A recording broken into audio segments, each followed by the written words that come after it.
नमस्कार. मी प्राध्यापक डॉक्टर मच्छिंद्र सकटे आणि आपण पाहत आहात लोकसंवाद न्यूज. सत्य जे तुमच्या समोर. मित्रांनो, आरक्षण उपवर्गीकरणाचा विषय रस्त्यावरती आलेला आहे, सोशल मीडियामध्ये आलेला आहे,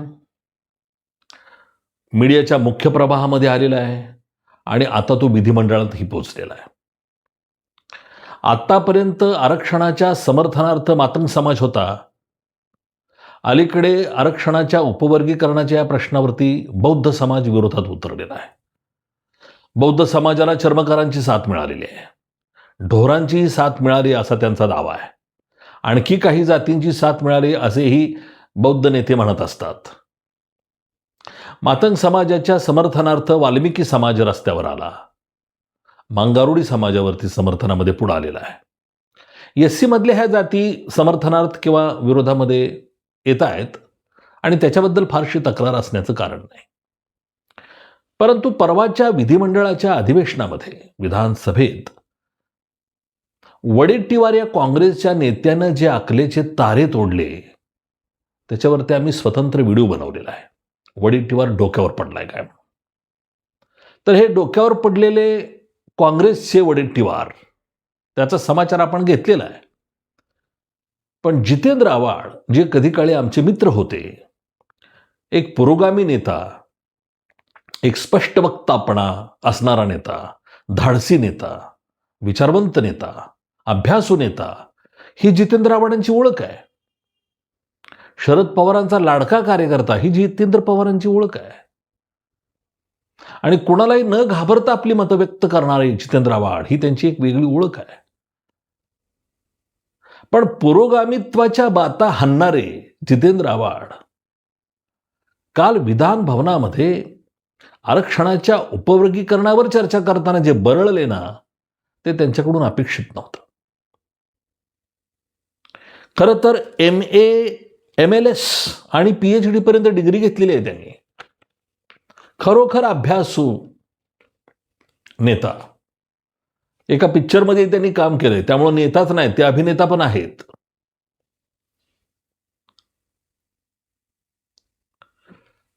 त्यांचं मॅरेज, त्यांचं लग्न एका ब्राह्मण मुलीशी त्यांनी लग्न केलेलं आहे.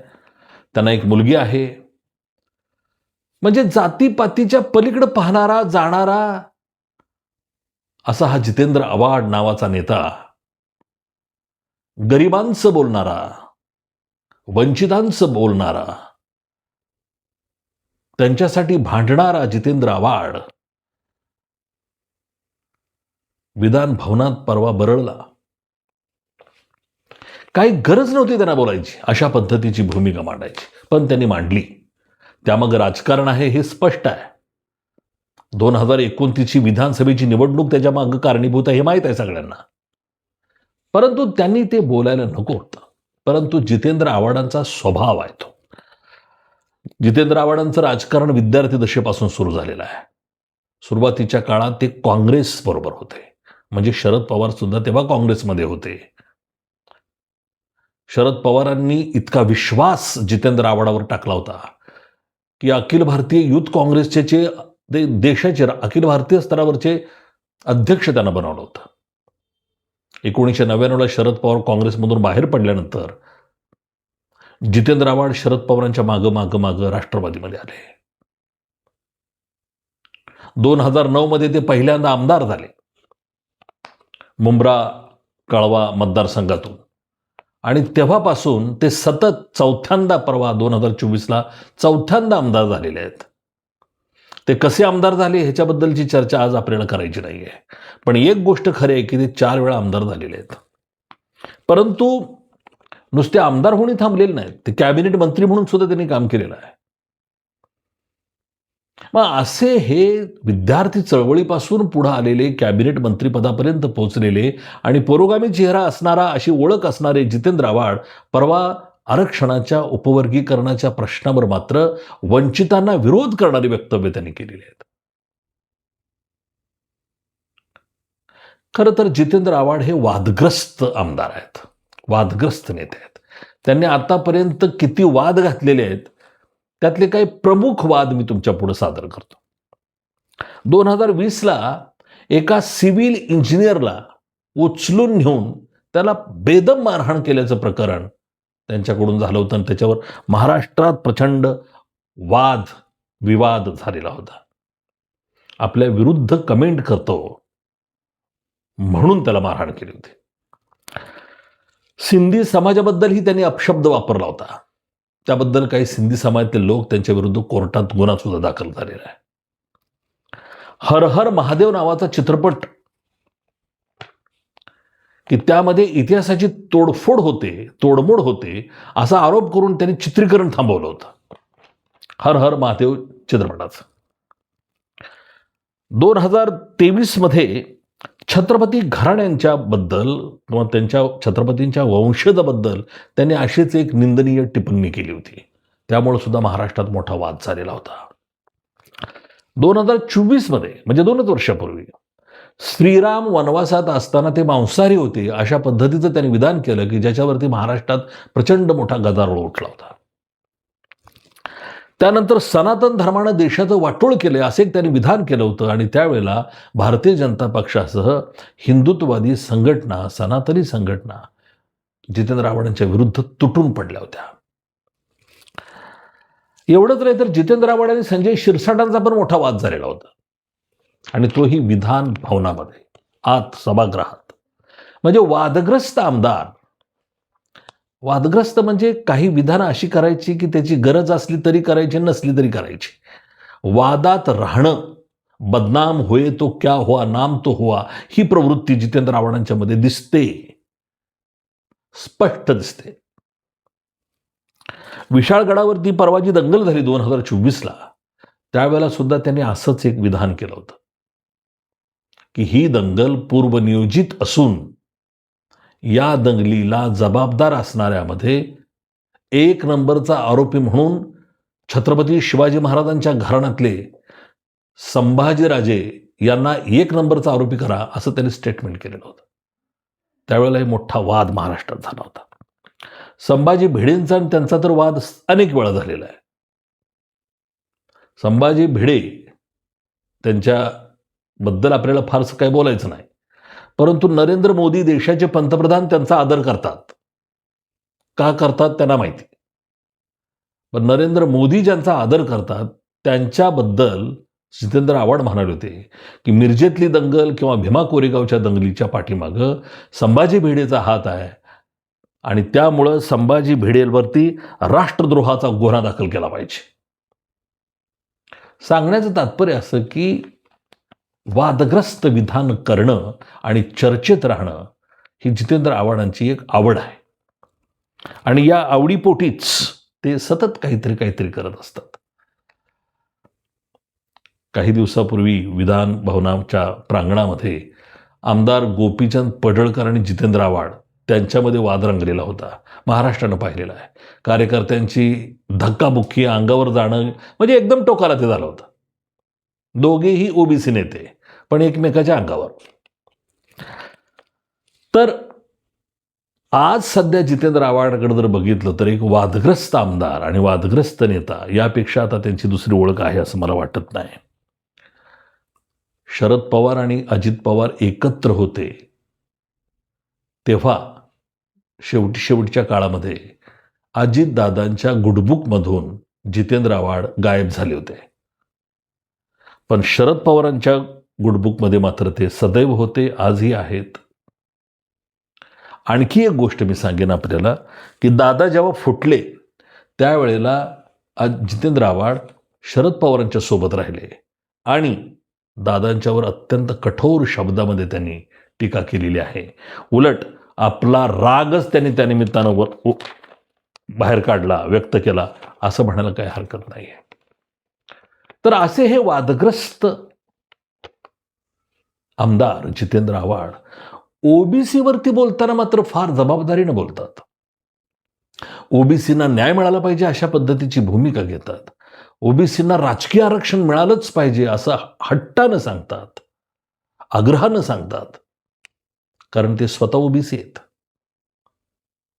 ते बंजारा समाजाचे आहेत. त्यामुळे ओबीसी असल्यामुळे ओबीसींच्या बाजूने ते बोलतात. पण उपवर्गीकरणाच्या बाबतीत ते एससीच्या बाजूने बोललेत, अनुसूचित जातींच्या बाजूने बोललेत, पण कुठल्या जातींच्या बाजूने बोललेत? छत्रपती शाहू महाराजांचं नाव घेतल्याशिवाय ह्या पुरोगाम्यांचा दिवस उगवत नाही आणि मावळत नाही. जितेंद्र आव्हाडांनी सुद्धा शाहू महाराजांचे फार किस्से आपल्या भाषणात सांगितलेत, पण आरक्षण उपवर्गीकरणाच्या संदर्भामध्ये त्यांनी जो छत्रपती शाहू महाराजांनी जो किस्सा सांगितला आहे त्याचा विसर आज सगळ्याच पुरोगाम्यांना पडायला लागलाय की काय, अशी परिस्थिती निर्माण झालेली आहे. सशक्त घोडे आणि अशक्त घोडे ही ती गोष्ट. जितेंद्र आव्हाडांनी परवा आरक्षण उपवर्गीकरणाच्या निमित्तानं सशक्त घोड्यांच्या पाठीशी राहणारं वक्तव्य केलेलं आहे. सशक्त घोड्यांच्या संरक्षणाच्या बाजूला, त्या बाजूला जितेंद्र आव्हाड राहिलेत. जे अशक्त घोडे होते शाहू महाराजांच्या नजरेतून, त्यांच्या बाजूला जितेंद्र आव्हाड उभे राहिलेले नाही आहेत. त्यांच्या विधानांनी अशक्त घोड्यांच्यावर, दुबळ्यांच्यावर, वंचितावर अन्याय केला आहे. आणि जितेंद्र आव्हाड, हे वक्तव्य तुमचं चांगलं नाहीये. शाहू महाराजांच्या विचारांच्या तुम्ही चिंधड्या उडवलेल्या आहेत आणि बाबासाहेबांच्या विचारांना सुद्धा तुम्ही नाकारलेला आहे. शेवटच्या झोपडीतल्या माणसाला न्याय मिळाला पाहिजे, ही बाबासाहेबांची भूमिका आहे. तुम्ही तर त्या शेवटच्या झोपडीकडे बघितलं सुद्धा नाही, फिरकलं सुद्धा नाही, उच्चार सुद्धा केला नाही. तुमच्या मनात सुद्धा ती शेवटची झोपडी आणि त्यातली माणसं आली नाही आहेत. जितेंद्र आव्हाड, आपण दात दाखवले, दात नव्हे दाताड दाखवलं. एक म्हण आहे मराठीमध्ये, खायचे दात वेगळे आणि दाखवायचे दात वेगळे असतात, अशी एक म्हण आहे. पण तुम्ही हे विधान करून तुम्ही दाताड दाखवलं. काय विधान केलं जितेंद्र आव्हाडांनी? जितेंद्र आव्हाडांनी विधान भवनामध्ये आपले आरक्षणाच्या संदर्भात भूमिका मांडताना ते म्हणले की उपवर्गीकरणाच्या संदर्भामध्ये 1 ऑगस्ट 2024 रोजी सर्वोच्च न्यायालयाचा जो निकाल आलेला आहे, हा निकाल एनेबलिंग पॉवर आहे, मॅन्डेटरी नाही, मॅन्डेटरी आहे. म्हणजे हा निकाल जो आहे, त्या निकालामध्ये सर्वोच्च न्यायालयानं म्हटलंय की वंचितांच्यासाठी आरक्षण उपवर्गीकरण करू शकता, पण बंधनकारक नाहीये, केलंच पाहिजे असं नाही, हे जितेंद्र आव्हाड महाशय सांगतायत. त्यामुळं सरकारनं नकार दिला पाहिजे. सर्वोच्च न्यायालयानं सांगितलंय की आरक्षणाचं उपवर्गीकरण करण्याचा अधिकार राज्याला आहे, तर महाराष्ट्र सरकारनं नकार दिला पाहिजे, अशा पद्धतीची भूमिका जितेंद्र आव्हाडांनी विधान भवनात परवा घेतली. ते हे असंही म्हणले की 99% अनुसूचित जातीमधला समाज आरक्षणाच्या उपवर्गीकरणाच्या विरोधात आहेत. आता हे 99% त्यांनी कसे काढलेत मला माहीत नाहीयेत. शासनाचीच आकडेवारी जर बघितलं तर मातंग समाज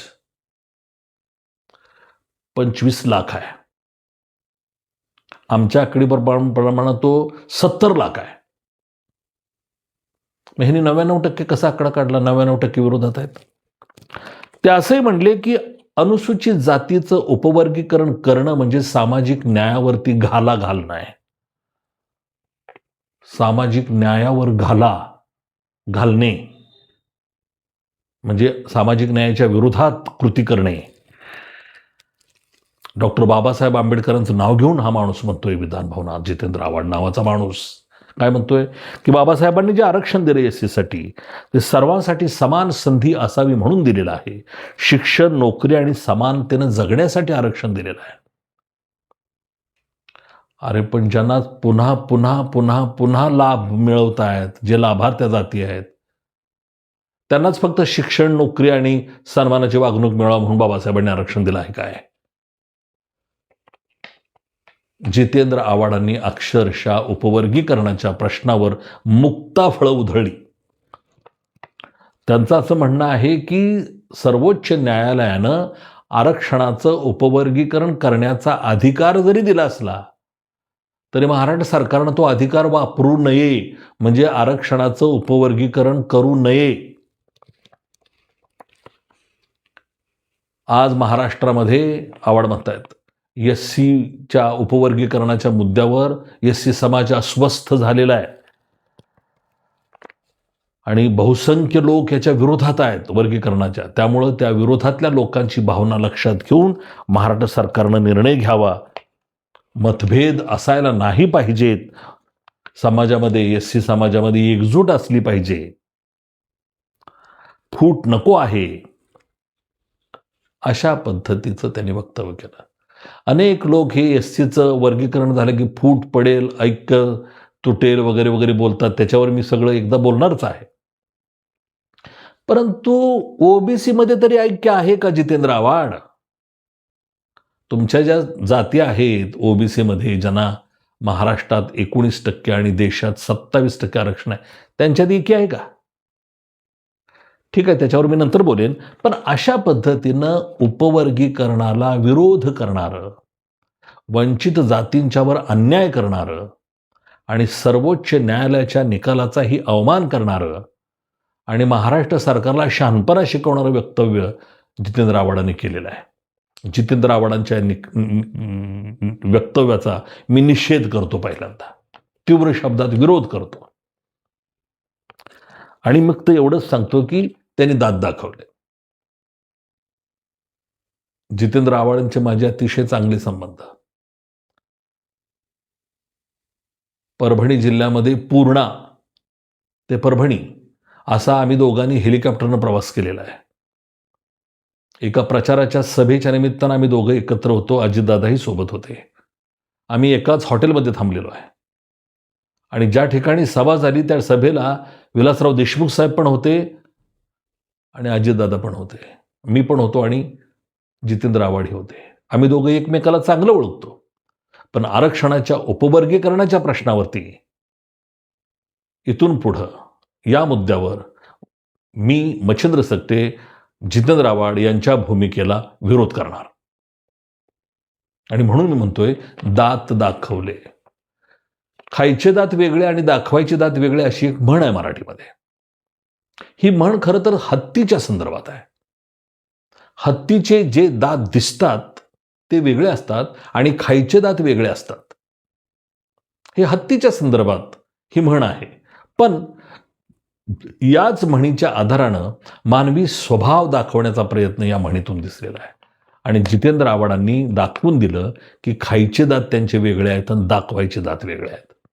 याचा अर्थ असा आहे की काही माणसं स्वतःला एक तत्वनिष्ठ आहे, प्रामाणिक आहे, निष्ठावंत आहे, विचारानं जाणार आहे, अशा पद्धतीनं बाहेर समाजामध्ये प्रतिमा निर्माण करण्याचा प्रयत्न करतात. पण प्रत्यक्षामध्ये मात्र ही लोक दुतोंडी असतात, ढोंगी असतात, कपटी असतात आणि स्वार्थी असतात. आणि पुरोगामी तर खूप मी असे पाहिलेले आहेत की जे अतिशय ढोंगी आहेत. एखादा असेल चांगला नाही असेल, पण मी अनुभव सांगतो. माझं आयुष्य या पुरोगाम्यांच्या बरोबर गेलेलं आहे. निव्वळ लबाड आहेत हे लोक आणि या लबाडामध्ये जितेंद्र आव्हाडांचं नाव आता इथून पुढे घेतलं जाईल. तर अशा तऱ्हेनं वर तत्वनिष्ठ अशा विषयाचे असल्याचा आव आणणारे जितेंद्र आव्हाड यांनी वंचितांना विरोध करणारं वक्तव्य केलेलं आहे. आणि लाभार्थी जातींचं समर्थन केलेलं आहे. ज्या जाती आरक्षणाचा स्वातंत्र्यापासून सतत लाभ घेत आहेत, पुन्हा पुन्हा लाभ घेत आहेत, त्याच जातींची बाजू जितेंद्र आव्हाडांनी घेतलेली आहे. आणि म्हणून आम्ही एवढंच म्हणतोय की त्यांनी दात दाखवले. नुसता एक दात दाखवला, दाताड दाखवलं, 32 दाखवली. आम्ही या गोष्टीचा जाहीर निषेध करतो आणि इथून पुढं जितेंद्र आव्हाडांच्या सोबत आमचा हा वैचारिक संघर्ष इथून पुढच्या काळात तीव्र करू, असं मी अगदी खात्रीनं सांगतो. मातंग समाज, सगळ्या समाजाला माझं आव्हान आहे, 2029 पर्यंत जितेंद्र आव्हाडाला काही बोलू नका. ते किती तत्वनिष्ठ आहेत आणि सशक्त घोड्यांची बाजू कसे घेतायत आणि अशक्त घोडे काय करू शकतात, हे 2029ला आपल्याला दाखवावं लागेल.